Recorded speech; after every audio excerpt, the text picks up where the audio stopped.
Hello and welcome back to Homeschool Together Curriculum Reviews. If you have a chance, head down and hit that subscribe button down below and hit the like button. Help you find future curriculum from this channel as well as helping others find curriculum as well. I know you're out there and you're looking at math curriculum. You have an early learner, kindergartner, and you've been eyeing the RightStart Math curriculum and you're wondering if we could do a walkthrough and a review of that curriculum, and today is your lucky day. So today we're going to be talking about the RightStart Math curriculum. We will not talk about the math set, which is all the manipulatives that come with RightStart Math, which is an add-on. We will have that in a separate review, maybe next week. Make sure you keep a lookout for that. Now the base RightStart Math curriculum is about 150 lessons, and it's going to cover that kind of kindergarten level all the way to, I would believe, a little bit early first grade. You're going to be talking about counting by 5s and 10s. You're going to count and do addition and subtraction up to 10. You're going to cover money. You're going to cover time. It has a wide range across those 150 lessons. You can get it for about $100, and I would really encourage you to get the digital worksheets, which is something that we often do now, is to get the digital worksheets because we have 2 kids. And if you have you're having your first child hit this math curriculum, and it's potential that you may have a second or even a third child coming up and you want to use the same curriculum. Buying the digital e-worksheets is great because you can just print them off whenever you get to that next child. And that is something that we're doing now as we start to use RightStart Math with our youngest, is our second child. That's an additional $10 add-on to the price, which is about $100, $110. You might be able to get a deal here and there for that. You also get the Yellow is the Sun book, a classic tune that you'll be singing in the first maybe 50 lessons and whatnot, just a basic counting book. Very simple, straightforward, kind of fun. And then you also get an appendix, a bunch of sheets.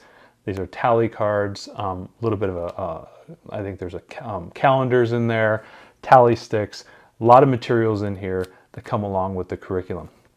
So let's go ahead and hop into the overview of this curriculum, and I can walk you through what you get. So here we are with the RightStart Math curriculum, Level A. This is the first of 8 levels that cover from kindergarten all the way up to middle school level math. This is Level A, and here is our worksheets that we showed here in the beginning. We just put this basically in a small 1/2 inch, maybe an inch binder, print off the front cover, and we do the worksheets. I'll talk to a little bit printing theory on how to manage that. Here is the Yellow is the Sun book. It's a very small, simple reader. You'll do this a little bit in the beginning, and then you probably will never touch this again, but it's something you use in about the first third or half of the book. And then we have our appendices here that come in a nice binder. They are not hole punched. These are loose papers, so do be mindful of that, but you will consume these throughout the curriculum. So you can go ahead and put those in like a binder or a notebook, and exactly how you use it is up to you. Okay, so let's talk about RightStart Math, the lesson book. This is a very heavy touch math curriculum. This is a one-on-one. You're going to be spending a lot of time, very close. You can have 1 or maybe 2 learners, but you're going to be intimately walking them through lessons, teaching them concepts. This is not something that you send your child off to do, maybe similar to like a workbook style math program. This is something you will be engaging with your student on a daily basis for each and every lesson. Now, as starting with the RightStart, they give you a nice basic overview of all the various concepts. Basically, starting with talking about numbers, basic counting. I think with my learner, I think they have like a little checklist online where they tell you, what do you need to get started with this? And it's a basic thing. Can they count to 20? Can they recognize their basic numbers? Not even asking them to, be able to write those numbers. You actually do that through the curriculum. But understanding numbers, you're going to learn. Money, you're going to talk about place value. Place value is a very important concept throughout Level A, and then so on and so forth. As you begin to understand numbers and their values, they begin to talk about addition, how to do partitioning, counting, doing combinations at up to 10, and then also teaching subtraction. There's some problem solving, so a few little simple problems, and no word problems in this because they're not expecting the reader to be able to read that, a word problem. They do cover geometry, a little bit of time, some measurement, and basic fractions at the end. Any curriculum here from RightStart will kind of give you kind of an overview on how the curriculum was developed. They give you some nice general thoughts on how to teach mathematics, various different concepts, so little things that you can put inside your head as you're beginning to get into this. If this is your first time teaching a math curriculum, these types of write-ups as a first-time teacher, as a first-time homeschooler, are very helpful. Kind of demystifies a little bit of what you're doing. They talk a little bit about the edition. This is the second edition here. And then also talking about the daily lessons. So the daily lessons is where the cornerstone of where you will be a majority of the time. So they'll talk about a little bit about those basic elements within a daily lessons, the objectives, the materials, the warm-up, activities, some explanations, worksheets, games, and they wrap up with kind of a conclusion or some number lessons. They have a nice breakdown of all the lessons, and you can see here, the one thing that you know about RightStart is you're going to get a lot of lessons, and these concepts are going to loop back. So you can imagine going through a couple lessons, driving home some concept, then going ahead and pivoting to some other concept that kind of reflects what you learned before.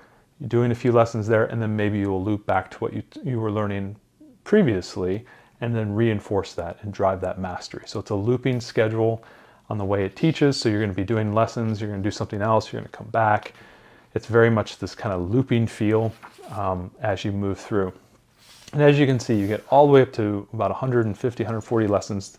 Some of the higher levels are up to about 140. This one peaks out at 132. Built into the curriculum are a bunch of what they call assessments or reviews.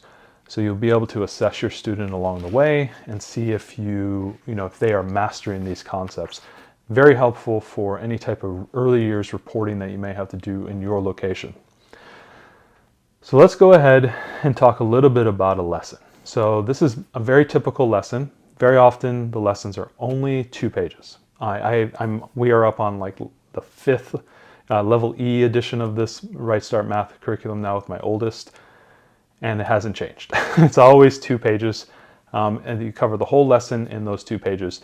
This is a scripted. A lot of scripting involved in these lessons. So basically telling you what to say, how to say it, what should be the response from the students. So for example, place one tile where the child can see it, ask, how many? And in the parentheses, that is the answer that you are expecting to receive, which is 1. Here's another one. Ask the child if they use he or she interchangeably throughout the book. You'll see a flip back and forth. Ask the child if they agree that there are 3 tiles on both sides. No, that's the answer you are expected. So very often you are getting scripted. So this is very helpful, especially to you new homeschoolers out there who may be like, I don't really know what I'm doing here.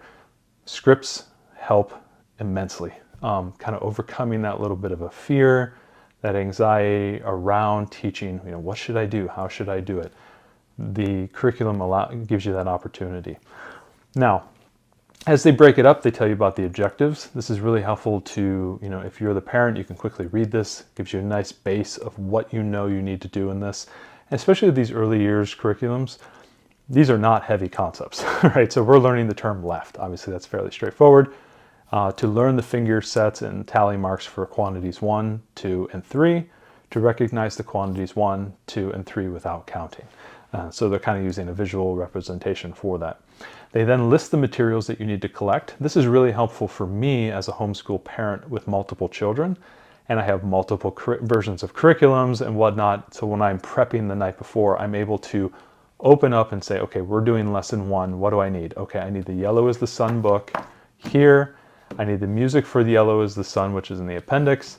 I need my colored tiles that are part of the math set, which we will review in a separate curriculum, in a separate video, and then the tally sticks, which are also included in the math set. Now, the question that a lot of people have is, I pay $100 for this curriculum, but I need to also buy the math set, and that can be roughly $200, $220. And the question is, do you need to purchase that?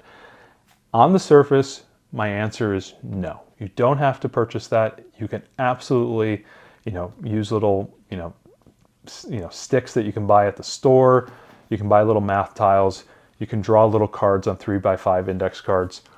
For the fingers, you can do 1 for 1, 1 for 2, 1 for 3, and you just make those cards along the way as you need them. Absolutely something you can do.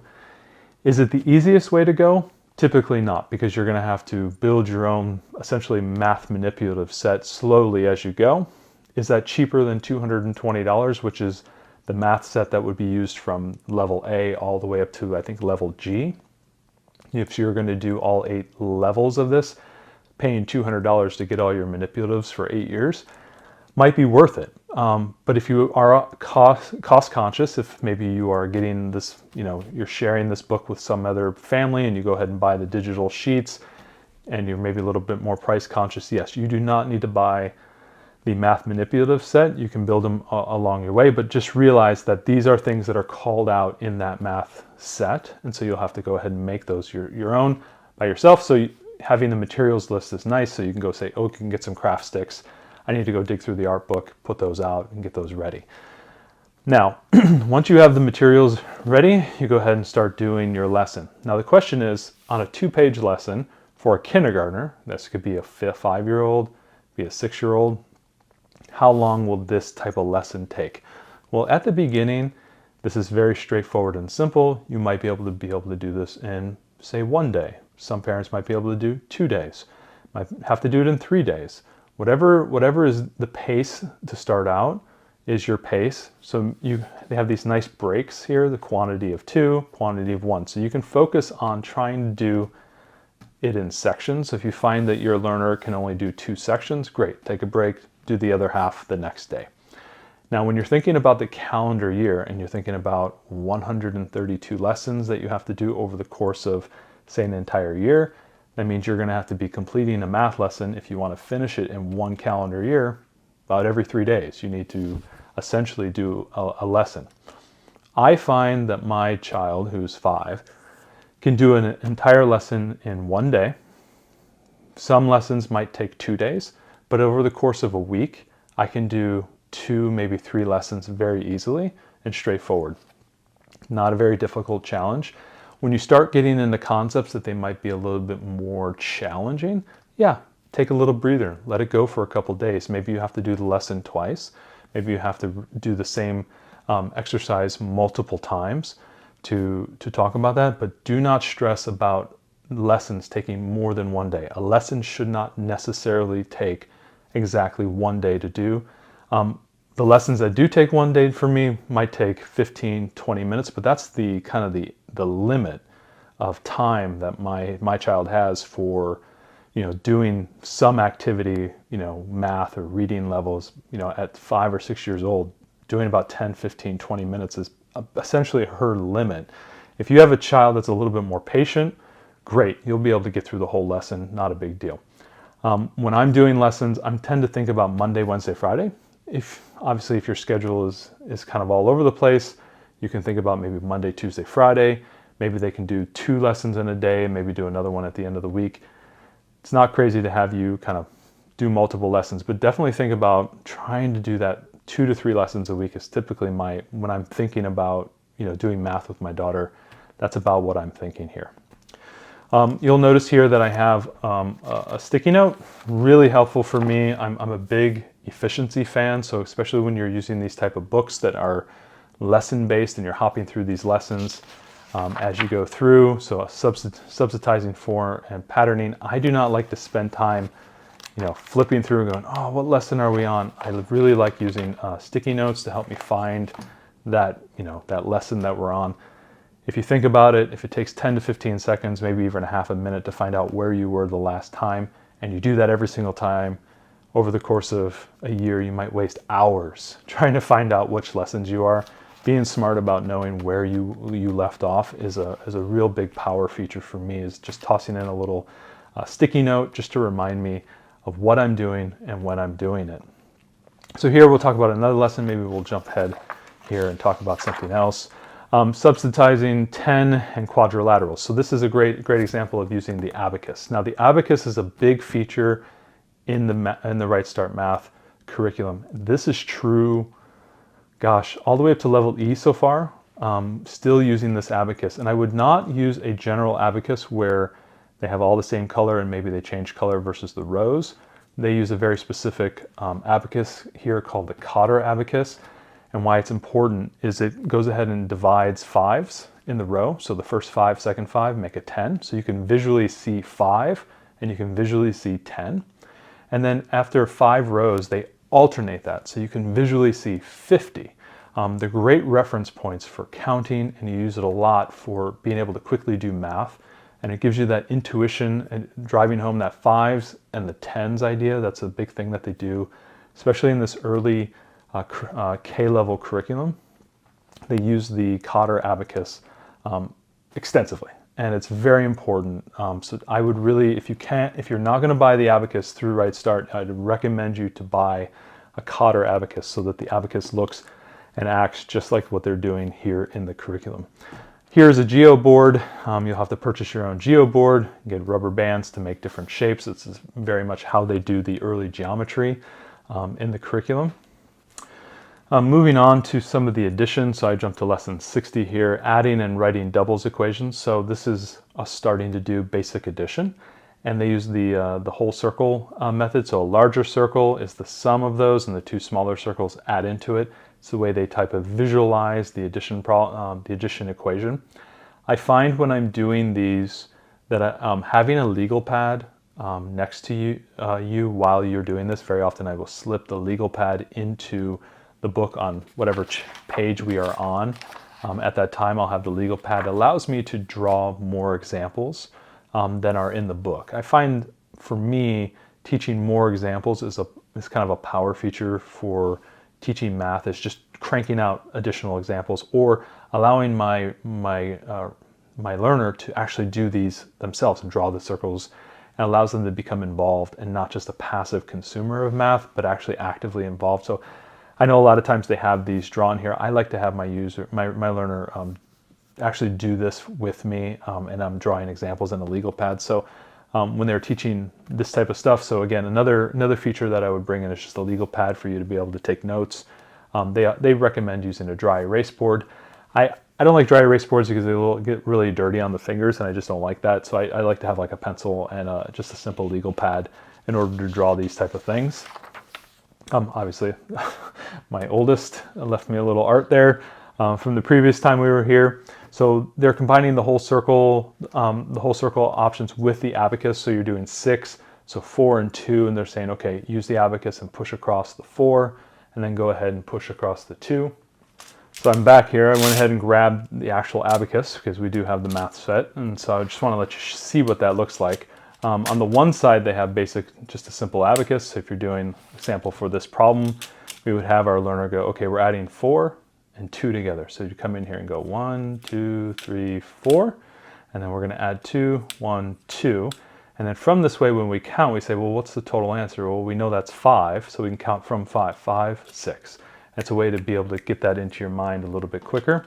So obviously it goes to 100. On the opposite side, you will likely not use that here in this curriculum, but in the later curriculums, you'll be adding up to 1,000. So if you want to quickly say 2,000, 220, and 2, you'll be able to do that, and you can do simple addition and subtraction based on that. So you can get up to the thousands, and then obviously they have all the way up to 20 beads for that. So that's the Cotter abacus that they have. That's the one in the picture. This is the one that they sell online. So if you go ahead and get an abacus for yourself, if you don't want to purchase through the curriculum, definitely try to find a Cotter abacus that mimics that feature. I really think that was something I didn't even understand until I started doing it with my learner and going, wow, this is actually fairly interesting because it helps them understand the math concepts. Now, also in the lessons, they're going to call out worksheets. And so let's go ahead and, after we've seen a few lessons here, let's go ahead and take a look at the worksheets that come with the curriculum. And we have them right here. So when you print off the worksheets, pro tip, don't print front and back on the sheets, because a lot of times the sheets are meant to be consumed and they're meant to be cut out and used.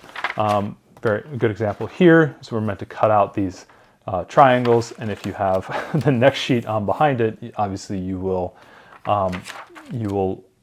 cut into that sheet. So that could cause some problems. Obviously here we have these 10 triangles. So I was having to actually, essentially, because I made this mistake, I was actually having to draw these myself and then cut them out. So definitely don't make that mistake. We have the shapes here.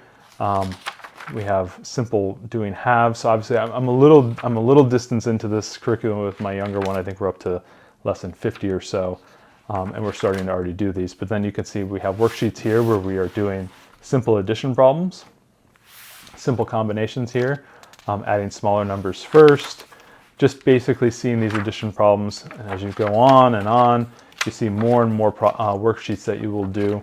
Now, as you move on through the curriculum, you're still doing the one-on-one lessons with the manipulatives and then taking that learning to a worksheet. Only later in the curriculums do you actually do a little bit of a concept and then spend more time doing worksheets. At the very beginning, it's manipulative heavy, one-on-one instruction, playing with the manipulatives to teach the concepts. Later on in the levels, you will get more worksheet heavy, where the learner is doing more work problems, as opposed to you doing a lot more one-on-one stuff. So it becomes more and more workbooky along the way. But in these earlier years, they're very much one-on-one with the manipulatives, and the worksheets are kind of an afterthought with the amount of time you have to do. At the end, they do have a lot of assessments for you to use. So this is great if you need to do any type of reporting.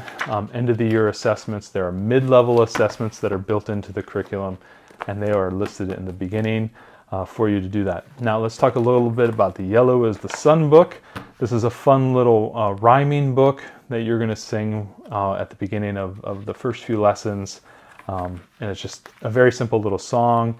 And they associate, what I like about it is not necessarily the rhyme, which is yellow is the sun, this is only one, but they have all of the concepts and all the manipulatives that your learner is going to see through the first, 300, 100 lessons or so, is this idea of the number, the finger cards, the tally sticks, how to write the number, the block of that number, and then what that number represented on the abacus. So these are all the ways that you're going to be teaching these concepts to your learner through the lessons and all the manipulatives that you will have as part of that.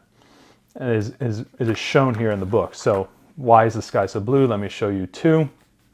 And again, they go ahead and show that, and then here's exactly how to draw the number, and here's the number finally done on the abacus, and so on and so forth. And it goes all the way to 10. I won't show you the whole thing because I don't want to spoil it for you. But it's a good little, cute little book, rhyming book. It's something that you're going to come back to a bunch in the beginning. And then coming here, we have our appendices that are periodically called out that you may need to use. So here are your dot cards, and this is definitely something that you probably consume. You'll want to cut these out, maybe bind them and not lose them. But this is page 6 of the appendix. These are the bead cards, so obviously you can see the beads mimic the Cotter abacus in the way they use the coloring, so that you can identify 5 and 10. So here's a part whole circle set. So if you're going to have to use this, you can erase, or you can put little number cards in here if you want to use this as your guide. Obviously you have your calendar parts, your calendar, and then they have all the calendars for you to do when you are doing calendar work as part of your number recognition. One of the things I really like about RightStart Math is that they take the concepts that you're learning, which can be fairly boring to a new learner, right? Like, oh, we're just doing addition, we're just doing math, right? That type of thing. And they immediately extrapolate it into things that don't feel like math, like, for example, learning money and playing with money, or doing your calendar. And what's cool about it is that you have all these numbers that they're learning, but they're doing it in a different way. That's something that the learner can identify with, that it feels more real and more tangible. Whether it's clocks, whether it's money, whether it's calendar and time. It's a way to take that same learning, the concepts of simple numbers, understanding number order, place value, adding and subtracting, and bringing that into more of a real world application. And that's part of that looping schedule that they do. So you learn some new concept, they'll bring that concept into some other kind of parallel concept like money. So we're learning to count to 5, so we'll do 1s and 5s. Then we'll talk about money, and we'll talk about pennies and nickels, right? So that's kind of a fun, but it's literally the same thing you had just learned, but brought into a different concept. And you're teaching money as a secondary concept, but also reinforcing the earlier learning. It's a cool way, and now that I've gone through 5 or 6 levels of RightStart, you can see the elegance in the way they do that, and it's really, really impressive. Now, they give you a bunch of calendar sheets here, so you can put these on the wall. You can keep the calendar for you, and they give you a bunch of those to do that. And then we have a clock sheet, so if you need to create like a simple little clock with little arrows, you punch the hole, go ahead and create that and make that. We have clocks on the hour, so you can reference these when you're doing time. Obviously the digital tags. I don't think in this level you go more than hours and half hours. You don't get into the minutes because I don't believe they cover much past 100, so they don't really dive deeply into the minutes by minutes. I think that's in a future level, but basically hours and half hours is covered here. And obviously the tally stick cards. Tally sticks is a really cool thing. So they do this very interesting vertical form, 4, and then they put the 1 across. And that is a visual indicator of 5. Again, very similar concept that they have here in the Cotter Abacus, where you can quickly see 5 just by seeing where that color changes and referencing that 5 in the hand. So you can actually see how that kind of extrapolates to the hand. So they bring in tally sticks, they bring in the abacus, they bring in the hands. And so your learner can think about 5 and 5, 5 and 5, 5 and 5. And that's kind of a way that they really drive home a lot of this learning. And you'll do a lot of tally sticks. These are just basic popsicle sticks that you can get at any store. But this is the method that they use to cross the 4 to make the 5. I hope that walkthrough helped you understand what is in the RightStart Math curriculum. For about $120, it might be a little bit more on the expensive side when you compare it to workbooks. But for a kindergarten-based curriculum, talking about all the concepts, up to place values up to 10, addition and subtraction, time, money, measurement, basic fractions, geometry. It is a complete curriculum, and I love it for that. Now they do have the math manipulative set, which is I think an additional about $220. If you're planning on going the long distance with the RightStart Math, if you can envision yourself doing that, buying that manipulative set is actually very helpful. It saves you having to run around to the store and find all the various things that you need for the various lessons. And you can use those, that math set all the way up to level G, I think 8 years of RightStart. That's helpful. If you're more price conscious, or if you just don't know if you guys are going to be, your kids are going to dig RightStart Math. I know we were always worried, like, we make a big investment in a curriculum and my learner doesn't like it. I would say if you're starting out with this level, if this is your first level, I think you can easily, piece together the manipulatives yourself if you're thinking about being a little bit more price conscious and not going for the manipulative set. But if you end up liking it, I would recommend you going and get the manipulative set. If there's one thing I would really encourage you to buy is the actual Cotter Abacus. And I believe RightStart Math sells this abacus as a standalone. And I would really encourage you to do that. It's so widely used in the book, it feels almost like a miss. I wish they would include it in the base set because it's so important. It's almost used in like every, probably 80% of the lessons uses the Cotter Abacus. I wish they would include it in the base set. But I would really encourage you to buy that. If you're just buying the base curriculum, buy that. I think you can fill out the rest of the manipulatives yourself and see if that's something that you guys want to go forward with, and then maybe double back and buy the whole math set. If you're thinking about the math set, I'm going to go ahead and do a review of that full math set. You can see what comes in that in that set of manipulatives. I'm going to cover every single piece that's in there and show you exactly what you get, so you can kind of make the decision for yourself. But if you have a learner who needs a lot of heavy touch, a lot of manipulatives to learn math, if they need a lot of one-on-one activity, if they don't like doing workbooks, RightStart Math is a great curriculum for that. But at the same time, it requires a heavy touch. So if you have a larger family, 3 or 4 kids, spending 15-20 minutes a day doing math and having to ignore the rest of the children is a big ask. It's a big challenge for me, and I have 2 children, just learning how to balance, with the 2 learners, being able to do math here, being able to do math here. How do you spend that time is a big consideration. So do gauge that. It is a heavy touch curriculum. It's a lot of involvement. It's a lot of one-on-one, or maybe one-on-2 if you have another learner that's kind of at the same age, if you have another child in a group or in a co-op or something like that. One-on-1, one-on-2, one-on-3, I think that's probably the limit here. But it's very much an intensive, educator to child relationship with this book. So do understand that when you get into this curriculum. If you've seen it, it's a very widely popular curriculum. and you're interested in. I hope this review helped you make the right decision. If you have a chance, head over to our website and purchase through our curriculum selector, and we get a little bit of a kickback for that. Helps to keep the lights on the channel, and we help bringing you more and more reviews. Those links are down below. I look forward to it. Keep an eye out for the RightStart Math Math Manipulatives video that we'll be putting out very soon.